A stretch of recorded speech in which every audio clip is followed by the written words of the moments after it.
Hello everybody, and I hope you're doing well, and welcome to another video with me. I am going to talk about support and resistance and how traders use these two zones to trade. All right, let's get started.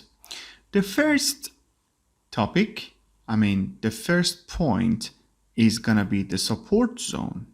All right. So it is a way of trading for many traders to buy. What does it mean, guys? It is a place, depending on that currency, that commodity, that everything you want to trade, okay? Whenever it comes to this price, so many people are interested in buying. All right, so we could say support zone is an area of demand for many buyers. All right, they can buy that, currency, and they can, have some pending orders in this zone. And whenever it comes to this price, so they are ready. All right, so another definition for support zone is we say the price doesn't usually go lower than the zone. All right, so it is important to know, and it is important that you know how to draw these zones that I'm going to explain in this video and in the following minutes. All right, so the last definition you can see is sellers mostly stop selling in this zone and close their short positions. So you know that in forex market, in crypto market, in everywhere, we have two types of positions, short and long, or we could say sell and buy. So many people who has sold that currency, they stop that. They close their position in this zone. All right. Now I would like to talk about the other zone, which is called resistance. So as it can be seen in the slide of PowerPoint, again, it is a way of trading for traders to sell.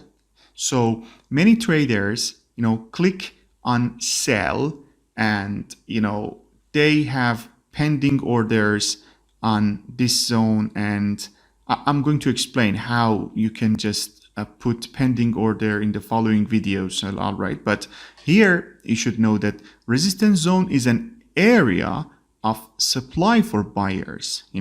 Whenever it comes to this price, many people, stop buying, and they just start selling. All right, the price doesn't go higher than this zone most of the time. So you could see, and you should know this anyway. And the last tip you could say is buyers mostly stop buying in this zone and close their long positions. All right, so it was all about resistance zone, and you should know this. All right, but we have two questions which you might ask, and I'm going to explain about them. The first is how to draw support and resistance zone. All right, you could see here that we have this area that people who has bought, stop buying, and many people start selling. So it has a reaction, you can see. All right, and another zone here that people have, somehow vice versa, different from what I said.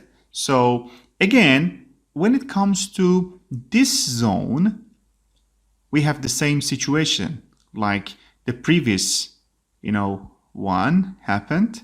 So when you have two zones, 1, 2, so you can draw this line and you can find the third one, which is going to be a good position for you that you can sell, something like this here. And many traders in the world, put pending order here for, selling. All right. And somehow vice versa, when you can see here the first zone. All right. And after that, the second zone. So you can have a kind of pending order here. And this can make you a good money and good profit. Anyway, so this is the way that people find the resistance area and support area, and it is the way of trading. Even though we have a lot of things, I mean, more than these things, it's not that much simple that you think, okay, we only have supporting area and resistance area, that we always can trade like this. No, it's a kind of complicated process. It's not only like this. Anyway, up to this point, we have learned about support, resistance, and how we can draw and how we can trade these zones.